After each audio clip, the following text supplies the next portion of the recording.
ಎಲ್ಲ ಆತ್ಮೀಯ ಅಭ್ಯರ್ಥಿ ಮಿತ್ರರಿಗೆ ಜ್ಞಾನಗಂಗೋತ್ರಿ ತರಬೇತಿ ಸಂಸ್ಥೆಗೆ ಸ್ವಾಗತ. ಸ್ನೇಹಿತರೆ, ಕರ್ನಾಟಕ ಸರ್ಕಾರ ಸಮಾಜ ಕಲ್ಯಾಣ ಇಲಾಖೆಯ ವತಿಯಿಂದ ಇಂದಿರಾ ಗಾಂಧಿ ವೃತ್ತಿ ಅಭಿವೃದ್ಧಿ ಕೇಂದ್ರದವರು ಈ ಆದೇಶ ಸಂಖ್ಯೆ ಅಡಿಯಲ್ಲಿ ಉಚಿತವಾಗಿ ನಿಮ್ಮನ್ನು KS ಮುಖ್ಯ ಪರೀಕ್ಷೆಗೆ ತರಬೇತಿ ತಗೊಳ್ಳಿ ಅಂತ ಹೇಳಿ ಕರೆದಿದ್ದಾರೆ. ಸ್ನೇಹಿತರೆ, ಇಲ್ಲಿ ನಮಗೆ ತರಬೇತಿ ಕೇಂದ್ರದ ವಿಳಾಸವನ್ನು ಕೂಡ ನಾವು ನಿಮಗೆ ಹೇಳ್ತಾ ಇದ್ದೀವಿ. ಎಲ್ಲ ಸ್ನೇಹಿತರಿಗೂ ಜ್ಞಾನಗಂಗೋತ್ರಿಗೆ ಸ್ವಾಗತ. ಸ್ನೇಹಿತರೆ, ನಾವು ನಿಮ್ಮ ಜೊತೆಗಿರ್ತೀವಿ KS ಮೇನ್ಸ್ ಟ್ರೈನಿಂಗಲ್ಲಿ.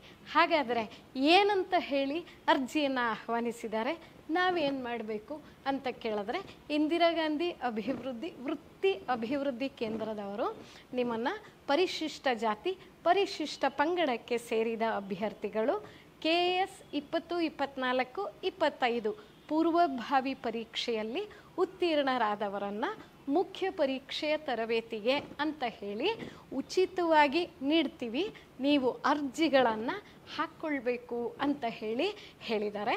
ಅದಕ್ಕೆ ಸಂಬಂಧಿಸಿದಂತೆ ಶೈಕ್ಷಣಿಕ ವಿದ್ಯಾರ್ಹತೆ ಅವಧಿ, ಅರ್ಜಿ ಸಲ್ಲಿಸಬೇಕಾದಂಥ ವೆಬ್ಸೈಟ್ ವಿಳಾಸ ಯಾವುದು, ಹಾಗೆ ಅರ್ಜಿ ಸಲ್ಲಿಸೋದಕ್ಕೆ ಕೊನೆಯ ದಿನಾಂಕ ಯಾವುದು, ಈ ಎಲ್ಲ ವಿವರಗಳನ್ನು ನಾನು ನೀಡ್ತೀನಿ.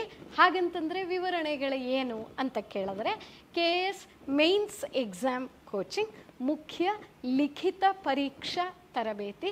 ಸ್ನೇಹಿತರೆ, ಇದಕ್ಕೆ ಉತ್ತೀರ್ಣರಾದಂಥ ಈಗ ಮೊನ್ನೆಯಷ್ಟೇ ಪ್ರಕಟವಾದ KS 20, 24, 25 ಫಲಿತಾಂಶದಲ್ಲಿ ಪಟ್ಟಿಯಲ್ಲಿ ಇರುವಂಥ ಪರಿಶಿಷ್ಟ ಜಾತಿ ಪರಿಶಿಷ್ಟ ಪಂಗಡದ ಅಭ್ಯರ್ಥಿಗಳಿಗೆಂದೇ ಈ ತರಬೇತಿಯನ್ನು ನಡೆಸಲಾಗುತ್ತೆ. ಸ್ನೇಹಿತರೆ, ಕೋರ್ಸ್ ವಿವರ ಇಲ್ಲಿ ಏನು ಅಂತ ಹೇಳಿದ್ರೆ, KS ಮೇನ್ಸ್ ಎಕ್ಸಾಮ್ ಕೋಚಿಂಗ್ ಅಂತ ಹೇಳಿ ಬರೆದಿದ್ದಾರೆ.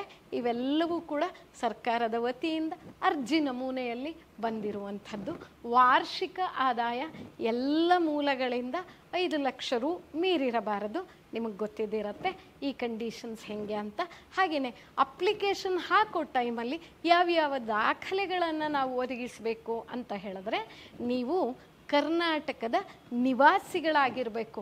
Candidates must be residents of Karnataka, ಸರಿ ಅಲ್ವಾ? Proof of residency may be required at the time of application.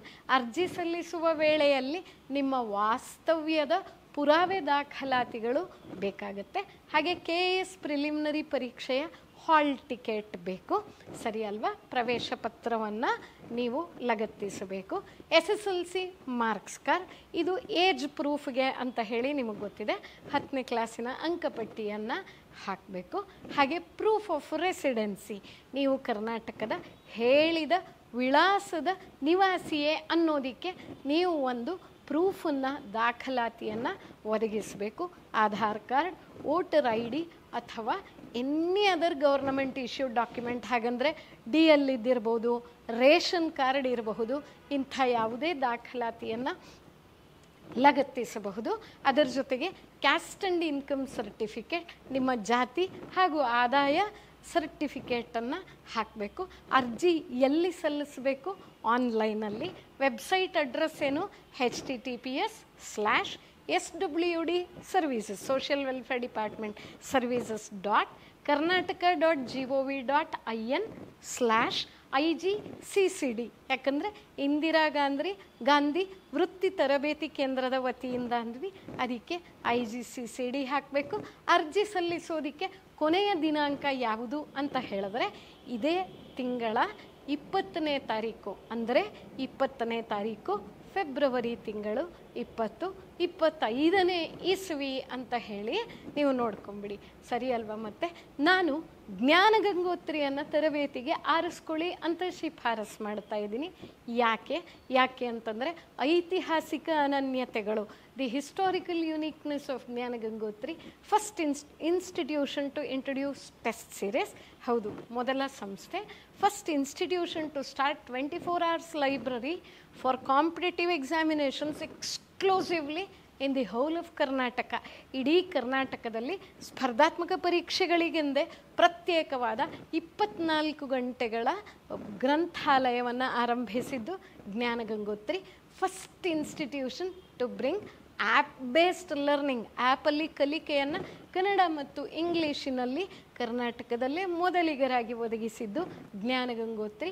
ಹಾಗೆ first institution to provide test series ಬೈಲಿಂಗಿಯಲ್ಲಿ, ದ್ವಿಭಾಷೆಯಲ್ಲಿ ಕನ್ನಡ ಹಾಗೆ ಇಂಗ್ಲೀಷ್ ಹೇಗೆ ತಂತಿ ಮುಖೇನ ಆನ್ಲೈನಲ್ಲಿ ಒದಗಿಸಿದ್ವಿ. ಹಾಗೆ first institution to provide a tailor made KS material for preliminary as well as mains both in Kannada and also English. ಸ್ನೇಹಿತರೆ, ಎರಡೂ ಮಾಧ್ಯಮಗಳಲ್ಲಿ ಪೂರ್ವಭಾವಿ ಪರೀಕ್ಷೆ ಹಾಗೂ ಮುಖ್ಯ ಪರೀಕ್ಷೆಗೆ ಮೊದಲ ಬಾರಿಗೆ ಒಂದು ಸಂಕ್ಷಿಪ್ತ, ಕ್ಲುಪ್ತ, ವಿವರವಾದ, ಅದಕ್ಕಂತಲೇ ಹೇಳಿ ಮಾಡಿಸಿದ ಪಠ್ಯ ಸಾಮಗ್ರಿಯನ್ನು ತಯಾರಿಸಿ ಒದಗಿಸಿದ್ದು ಕೂಡ ಜ್ಞಾನಗಂಗೋತ್ರಿಯೇ. ಹಾಗಂದರೆ ಈಗ ನಾನು ಚೂಸ್ ಮಾಡಿದೆ ಅನ್ನಿ ಇದನ್ನೆಲ್ಲ ನೋಡಿ ನೀವು ನಮಗೆ ಯಾವ್ಯಾವ ಸೌಲಭ್ಯಗಳನ್ನು ಒದಗಿಸ್ತೀರಾ ಅಂತ ಕೇಳಿದ್ರೆ 10:30ಯಿಂದ ಸಂಜೆ 5:30 ತನಕ ತರಗತಿಗಳಲ್ಲಿ ನಾವು ನಿಮಗೆ ಪಾಠವನ್ನು ಹೇಳ್ಕೊಡ್ತೀವಿ. ಯಾವ ಪಾಠ, ಈಗ ಸಮಯ ಕಡಿಮೆ ಇದೆ ಅಂತ ಹೇಳಿ ನೀವೇನಾದರೂ ಕೇಳಿದ್ರೆ ನೀವು ನಿಮ್ಮ ಪೂರ್ವಭಾವಿ ಪರೀಕ್ಷೆಗಳಿಗೆ ಓದೇ ಇಲ್ವಲ್ಲ, the new subjects which you have not studied in your preliminary examination. ಹಾಗಂದರೆ ಸೋಷಿಯಾಲಜಿ ಇರ್ಬೋದು, ಎಕನಾಮಿಕ್ಸಿನ RD ಪಾರ್ಟ್, ಗ್ರಾಮೀಣಾಭಿವೃದ್ಧಿ ರೂರಲ್ ಡೆವಲಪ್ಮೆಂಟ್ ಮತ್ತು DI ಅಂದರೆ ಡೇಟಾ ಇಂಟರ್ಪ್ರಿಟೇಷನ್, ದತ್ತಾಂಶ ವಿವರಣೆ, ಈ ಪತ್ರಿಕೆಗಳು ಓದಿಲ್ಲ. GS2ಗೆ ಬಂದುಬಿಟ್ರೆ ಪಬ್ಲಿಕ್ ಅಡ್ಮಿನಿಸ್ಟ್ರೇಷನ್ ಓದೇ ಇಲ್ಲ.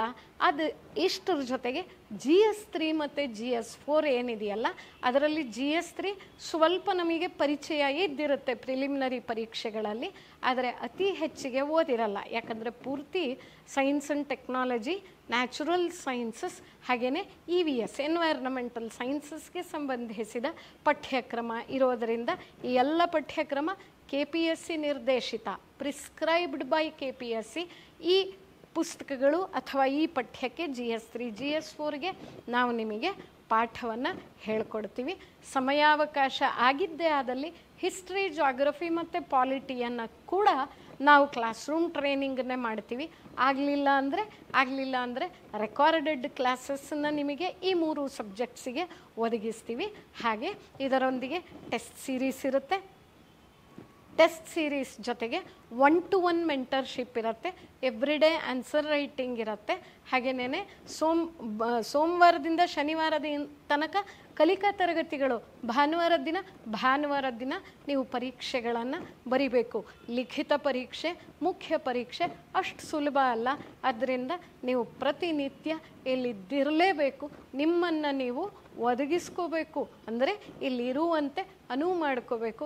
You must stay with us for these months till you write your mains examination. ಸರಿ ಅಲ್ವಾ ಸ್ನೇಹಿತರೆ? ಹಾಗಾದರೆ ಅರ್ಜಿ ಏನಂತ ಇದೆ, ನಾ ಹೇಗಂತ ಫಿಲ್ ಮಾಡಲಿ ಅಂದರೆ ಅರ್ಜಿ ನಮೂನೆಯನ್ನು ಇಲ್ಲಿ ತೋರಿಸ್ತಾ ಇದ್ದೀವಿ. ನೀವು RD ನಂಬರ್ ಅಂತ ಇರುತ್ತೆ, ಮೊದಲು ನಿಮ್ಮ ಜಾತಿ ಪ್ರಮಾಣ ಪತ್ರದಲ್ಲಿ ಆ ಕ್ಯಾಸ್ಟ್ ಸರ್ಟಿಫಿಕೇಟಲ್ಲಿರೋ RD ನಂಬರ್ ಬರಿಬೇಕು, ನಿಮ್ಮ ಕೆಟಗರಿಯನ್ನು ಬರಿಬೇಕು, ನಿಮ್ಮ ಜಾತಿ ಉಪಜಾತಿ ಯಾವುದು ಕ್ಯಾಸ್ಟನ್ನು ಬರಿಬೇಕು, RD number of income certificate ಇರುತ್ತೆ ಅದನ್ನು ಬರಿಬೇಕು, ನಿಮ್ಮ ವಾರ್ಷಿಕ ಕುಟುಂಬದ ಆದಾಯ ಏನಿದೆ, ಫ್ಯಾಮಿಲಿ ಆ್ಯನ್ಯುಯಲ್ ಇನ್ಕಮ್ ಏನಿದೆ ಅದನ್ನು ಬರಿಬೇಕು. ಹಾಗೆ SSLC ಮಾರ್ಕ್ಸ್ ಕಾರ್ಡಿನ ವಿವರಗಳನ್ನು ಬರಿಬೇಕು. ಹಾಗಂತಂದರೆ ನೀವು ಬೋರ್ಡ್ ಎಲ್ಲಿ ಓದಿದ್ದು, KCEB ಕರ್ನಾಟಕದವರೇ ಆಗಿರೋದ್ರಿಂದ Karnataka state examination education board ಇಲ್ಲಿ ಓದ್ಕೊಂಡಿರ್ತೀರ, ಬರಿಬೇಕು. ನಿಮ್ಮ SSLC ರಿಜಿಸ್ಟ್ರೇಷನ್ ನಂಬರ್ ನಿಮ್ಮ ಮಾರ್ಕ್ಸ್ ಕಾರ್ಡಲ್ಲಿರುವಂತೆ ಬರಿಬೇಕಾಗುತ್ತೆ. ಹಾಗೆಯೇ ಇನ್ನು ಮಿಕ್ಕ ವಿವರಗಳೇನೇನು, ಅಪ್ಲಿಕೆಂಟ್ಸ್ ನೇಮ್, ನಿಮ್ಮ ಹೆಸರನ್ನು ಬರೀರಿ, ನಿಮ್ಮ ತಂದೆಯವರ ಹೆಸರನ್ನು ಬರಿಬೇಕು, ತಾಯಿಯವರ ಹೆಸರನ್ನು ಬರಿಬೇಕು. ಹಾಗೆ ತಂದೆ ತಾಯಿ ಅಲ್ಲದೆ ಮತ್ತು ಇನ್ಯಾರಾದರೂ ಪೋಷಕರು ನಿಮ್ಮನ್ನು ನೋಡ್ಕೊಳ್ತಾ ಇದ್ದರೆ ಗಾರ್ಡಿಯನ್ ನೇಮನ್ನು ಬರಿಬೇಕು. ತಂದೆ ತಾಯಿ ಜೊತೆಗೆ ಇನ್ಯಾರೋ ಓದಿಗೆ ಸಪೋರ್ಟ್ ಮಾಡ್ತಾರೆ ಅಂದರೆ ಅವ್ರ ಹೆಸರು ಬರೆಯೋ ಹಂಗಿಲ್ಲ. ಇಲ್ಲಿ ನೀವು ತಂದೆ ತಾಯಿ ಬಿಟ್ಟು ಬಾಕಿ ಯಾರಾದರೂ ಗಾರ್ಡಿಯನ್ ನೋಡ್ಕೊಳ್ತಿದ್ರೆ ಅವರ ಹೆಸರನ್ನು ಬರಿಬೇಕು. ನಿಮ್ಮ ಮ್ಯಾರಿಟಲ್ ಸ್ಟೇಟಸ್ನ ಬರಿಬೇಕು, ವಿವಾಹಿತರು ಹೌದೇ ಅಲ್ಲವೇ ಅನ್ನುವಂಥದ್ದನ್ನು ಬರಿಬೇಕು. ಹಾಗೆ ಫಿಸಿಕಲಿ ಚಾಲೆಂಜ್ಡ್ ಏನಾದರೂ ನೀವು ವಿಶೇಷ ಚೇತನರಾಗಿದ್ದರಲ್ಲಿ ಅದನ್ನು ಬರಿಬೇಕಾಗುತ್ತೆ. ಜೆಂಡರ್, ಮೇಲ ಫೀಮೇಲ ಟ್ರಾನ್ಸ್ಜೆಂಡರಾ ಅನ್ನುವಂಥದ್ದನ್ನು ನೀವು ಫಿಲ್ ಮಾಡಬೇಕು. ಅದರ ಜೊತೆಗೆ ಡೇಟ್ ಆಫ್ ಬರ್ತ್, ನೀವು ಹುಟ್ಟಿದ ತಾರೀಕು, ನೀವು ಹುಟ್ಟಿದ ತಿಂಗಳು, ಹಾಗೆ ಇಸವಿಯನ್ನು ಬರಿಬೇಕಾಗುತ್ತೆ. ಏಜ್ ಬರಿಬೇಕು. ಏಜ್ ಹೆಂಗೆ ಬರಿಬೇಕು? ಲಾಸ್ಟ್ ಡೇ ಆಫ್ ಅಪ್ಲಿಕೇಶನ್ 20ನೇ ತಾರೀಕು ಫೆಬ್ರವರಿಗೆ ಎಷ್ಟು ವರ್ಷಗಳು ಈಗಾಗಲೇ ಕಳೆದು ಹೋಗಿರುವಂಥದ್ದು, ವರ್ಷ, ತಿಂಗಳು, ದಿನಗಳು ಎಷ್ಟಿದೆ ಅದನ್ನು ಬರಿಬೇಕು. ಯಾಕಂದರೆ ಡೇಟ್ ಆಫ್ ಅಪ್ಲಿಕೇಶನ್ ಅಂತ ಹೇಳ್ತಾ ಇದ್ದಾರೆ. ಅದರಿಂದ ಆ ದಿನಕ್ಕೆ ನಿಮ್ಮ ವಯಸ್ಸು ಎಷ್ಟಿದೆ ಅಂತ ಹೇಳಿ, ಎಷ್ಟು ವರ್ಷ, ಎಷ್ಟು ತಿಂಗಳು, ಎಷ್ಟು ದಿನ ಕಳೆದಿವೆ ಅನ್ನುವಂಥದ್ದನ್ನು ನೀವು ಬರಿಬೇಕಾಗುತ್ತೆ. ಅದರ ಜೊತೆಗೆ ನಿಮ್ಮ ಜಿಲ್ಲೆಯ ಹೆಸರನ್ನು ಬರೀರಿ, ತಾಲೂಕಿನ ಹೆಸರನ್ನು ಬರೀರಿ, ನಿಮ್ಮ ವಿಳಾಸವನ್ನು ಸಂಪೂರ್ಣವಾಗಿ ಬರೀರಿ, ನಿಮ್ಮ ಪಿನ್ ಕೋಡನ್ನು ಬರೀರಿ, ಹಾಗೆ ನಿಮ್ಮ ಮೊಬೈಲ್ ಸಂಖ್ಯೆಯನ್ನು, ವರ್ಕಬಲ್ ಮೊಬೈಲ್ ನಂಬರ್ ಏನಿದೆ ಅದನ್ನು ಬರೀಬೇಕು. ನಿಮ್ಮ ತಂದೆ ತಾಯಿ ಅಥವಾ ಪೋಷಕರ ಮತ್ತೊಂದು ಮೊಬೈಲ್ ಸಂಖ್ಯೆಯನ್ನು ಕೂಡ ಬರಿಬೇಕು. ನಿಮ್ಮ ಇಮೇಲ್, ಅಂಚೆ ವಿಳಾಸ, ವಿದ್ಯುನ್ಮಾನ ಅಂಚೆ ವಿಳಾಸವನ್ನು ಬರಿಬೇಕು. ನಿಮ್ಮ ಕ್ವಾಲಿಫಿಕೇಷನ್ ಸೆಲೆಕ್ಟ್ ಮಾಡಿ. ಆನ್ಲೈನ್ ಅರ್ಜಿ ಆಗಿರೋದರಿಂದ ಗ್ರ್ಯಾಜುಯೇಷನ್ನ, post graduation, doctorate, post doctorate, ನೀವೇನು ಓದಿದ್ದೀರಾ ಅನ್ನುವಂಥದ್ದನ್ನು ಬರಿಬೇಕು. KS ಪ್ರಿಲಿಮ್ಸ್ 2024 ನಿಮ್ಮ ನೋಂದಣಿ ಸಂಖ್ಯೆಯನ್ನು ಬರಿಬೇಕು, ರಿಜಿಸ್ಟ್ರೇಷನ್ ನಂಬರ್. ಹಾಗೆ ಇನ್ಸ್ಟಿಟ್ಯೂಟ್ ಸೆಲೆಕ್ಟ್ ಮಾಡಬೇಕು. ನೀವು ಎಲ್ಲಿ ನೀವು ಟ್ರೈನಿಂಗ್ ತಗೊಳ್ತೀರಾ ಅಂತ. ಸ್ನೇಹಿತರೆ, ಜ್ಞಾನಗಂಗೋತ್ರಿಯನ್ನೇ ಆಯ್ಕೆ ಮಾಡಿ. ಯಾಕೆ ಅನ್ನುವಂಥ ಎಲ್ಲ ಕಾರಣಗಳನ್ನು ನಾನು ಕೊಟ್ಟಿದ್ದೀನಿ. ನೀವು ನಮ್ಮನ್ನು ನೇರವಾಗಿ ಬೆಂಗಳೂರು ವಿಜಯನಗರ ಮೆಟ್ರೋ ಸ್ಟೇಷನ್ ಹತ್ತಿರದಲ್ಲೇ ಇದ್ದೀವಿ, ಬಂದು ನಮ್ಮನ್ನು ಸಂಪರ್ಕಿಸಬಹುದು. ನಮ್ಮ ತರಗತಿಗಳು ಈಗಾಗಲೇ ಯೂಟ್ಯೂಬಲ್ಲಿ ಲಭ್ಯ ಇದೆ. ನೀವು ಮೇನ್ಸಿಗೆ ಕ್ವೆಶ್ಚನ್ ಡೈರೆಕ್ಟಿವ್ಸ್ ಇದ್ದಿರಬಹುದು ಅಥವಾ ಸಿಲೆಬಸ್ ಅನಾಲಿಸಿಸ್ ಇದ್ದಿರಬಹುದು, ಎಲ್ಲವನ್ನು ಕೂಡ ಯೂಟ್ಯೂಬಲ್ಲಿ ನೋಡಿಕೊಂಡು ಬನ್ನಿ. ಹಾಗೆ ಇಲ್ಲಿ ನಿಮ್ಮ ಇತ್ತೀಚಿನ ಭಾವಚಿತ್ರವನ್ನು ಅಪ್ಲೋಡ್ ಮಾಡಿ, ಅದರ ಜೊತೆಗೆ ನಿಮ್ಮ ಸಿಗ್ನೇಚರನ್ನು ಕೂಡ ಅಪ್ಲೋಡ್ ಮಾಡಬೇಕು. ಹಾಗೆ ನಿಮ್ಮ ಕ್ಯಾಸ್ಟ್ ಸರ್ಟಿಫಿಕೇಟ್, ನಿಮ್ಮ ಇನ್ಕಮ್ ಸರ್ಟಿಫಿಕೇಟನ್ನು ಕೂಡ ನೀವು ಬರಿಬೇಕು.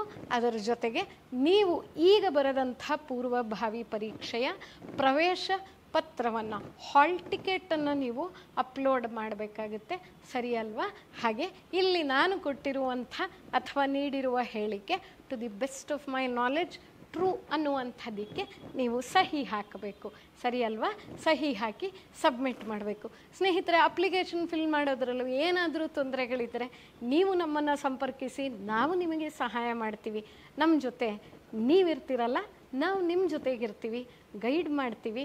ನಿಮ್ಮನ್ನು ಯಶಸ್ಸಿನತ್ತ ಕೊಂಡೊಯ್ಯುವ ಪ್ರಾಮಾಣಿಕ ಪ್ರಯತ್ನಗಳನ್ನು ನಾವು ಮಾಡ್ತೀವಿ. ನೀವು ಕೂಡ ನಮ್ಮ ಜೊತೆ ಕಲೀರಿ. ಜ್ಞಾನಗಂಗೋತ್ರಿಗೆ ಮತ್ತೊಮ್ಮೆ ಸ್ವಾಗತಿಸ್ತಾ, I wish you all the very best. ನಮಸ್ಕಾರ.